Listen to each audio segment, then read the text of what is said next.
बिहारमध्ये नेत्रदीपक विजय मिळवल्याबद्दल सन्माननीय मोदी साहेब, अमित शाह साहेब आणि तिकडचे असणारे मुख्यमंत्री यांचं मी मनापासून हार्दिक अभिनंदन करतो। ही हिंदुत्वाची लाट आहे आणि लाट अशीच चालत राहणार आहे। आज तुम्ही बघितलं असाल आमच्या इथे जसे एकनाथ शिंदे साहेब तिकडे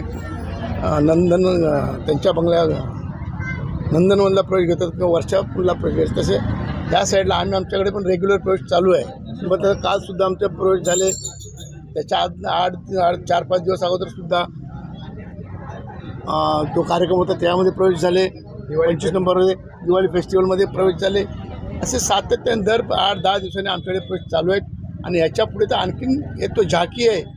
अभी निवडणूक आहे ना, पूरा पिक्चर बाकी आहे। बहुत सारे पार्टी, बहुत सारे पक्षाचे आमच्या याच्यामध्ये शिवसेनेमध्ये एकनाथ शिंदे साहेबांच्या, बाळासाहेबांच्या विचारावर प्रेरित होऊन, एकनाथ शिंदे साहेबांच्या नेतृत्वावर प्रेरित होऊन सर्व आज इथं प्रवेश घेत आहेत। आज तुम्ही बघितलं असाल सर्व पक्षांची, म्हणजे मनसेचे सुद्धा कार्यकर्त्यांनी प्रवेश घेतला आहे, शिवसेनेच्या कार्यकर्त्यांनी, उभाटाच्या कार्यकर्त्यांनी सुद्धा प्रवेश घेतला आहे, काँग्रेसच्या कार्यकर्त्यांनी सुद्धा प्रवेश घेतला आहे आणि BJPच्या कार्यकर्त्यांनी प्रवेश घेतला आहे। मला वाटतं कुठला पक्ष बाकी राहिला, सर्व पक्षांनी आज इथे प्रवेश घेतलेला आहे। त्याचा आम्हाला अभिमान वाटतो त्याबद्दल। आमच्या साहेबांचं नेतृत्व हे सर्वांना भावलेलं नेतृत्व आहे। एकनाथ शिंदेचं नेतृत्व सर्वांना भावलेलं नेतृत्व आहे। त्यामुळे आज सर्व त्यांच्या विचारांनी, त्यांच्या कामावर प्रेरित होऊन आज इथे प्रवेश घेतात। आज जे पक्षप्रवेश केलेले आहेत कोणत्या वॉर्डमधून आणि कोणत्या पदावर होते हे शिवसेनेच्या प्रमुख पदांवर सर्व होते। काही आपल्या काँग्रेसच्या 5 नंबरमधून शिवसेनेच्या उभाटाच्या लोकांनी प्रवेश घेतलेला आहे।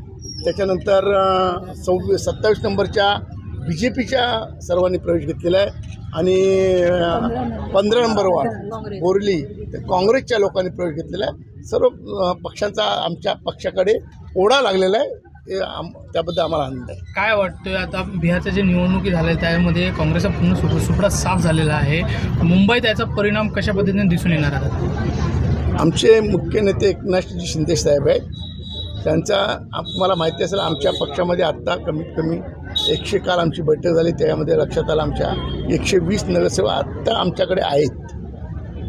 त्यामुळे तुमच्या लक्षात आलं असेल सर्वात BJP नंतर सर्वात जास्त नगरसेवक कुणाकडे असेल आमच्याकडे आहेत।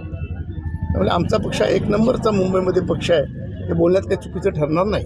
मुंबईचा महापौर कोणी बसणार काय चर्चा झाली? मुंबईचा महापौर हा महायुतीचाच बसणार आहे, त्यामध्ये कुठलीही शंका माननीय श्री उपमुख्यमंत्री एकनाथ शिंदे साहेबांच्या आणि प्रकाश सुर्वेदादांच्या यांच्या नेतृत्वात मी शिवसेनामध्ये प्रवेश केला आहे आणि आमच्या सचिन म्हात्रेजी जे आमचे विभाग प्रमुख आहे बोरिवलीचे, आणि एकनाथ शिंदे साहेबांच्या कार्य बघून त्यांचे जे कामं आहे जे त्यांनी केले आहे त्यांच्या कामांनी खूप प्रभावित होऊन माझं इकडे शिवसेनामध्ये प्रवेश करायचं माझं ते झालं आहे आणि शिवसेना जिंकणार ते तर आहे आणि आम्ही त्यांचं जे काम चालू केलं आहे ते आम्ही पूर्ण करणार हे आम्ही विश्वास देतो त्यांना। वाटतोय तुम्हाला की आज तुम्ही जे पक्ष प्रवेश केलेला आहे, प्रेरित जे झालेलं आहे, तुम्ही शिंदे साहेबांकडून जे सांगितलं ना, शिंदे यांच्याकडून प्रेरित झालेला आहे, इतर पक्षात देखील पक्षप्रवेश सुरू आहे, मात्र आज तुम्ही ह्या पक्षात प्रवेश केलेला आहे, नेमकं का? मी सचिन म्हात्रे आहेत, म्हणजे दामोदर म्हात्रे आहेत, त्यांना मी ओळखते आणि मी पहिला होती शिवसेनामध्ये, मग मी काँग्रेसमध्ये प्रवेश केलं होतं, पण तिकडे मला काही असं ते जमलं नाही म्हणून शिवसेनाचे जे कामं आहे तिकडे काही असं होत नव्हतं, म्हणून मी परत इकडे शिवसेनामध्ये आली। कारण इकडे मी बघितलं की हे लोक काम करतात आणि त्यांचं कामांहून प्रेरित होऊन शिंदे साहेबांच्या आणि सगळ्यांचं, म्हणून मी पक्षप्रवेश केला।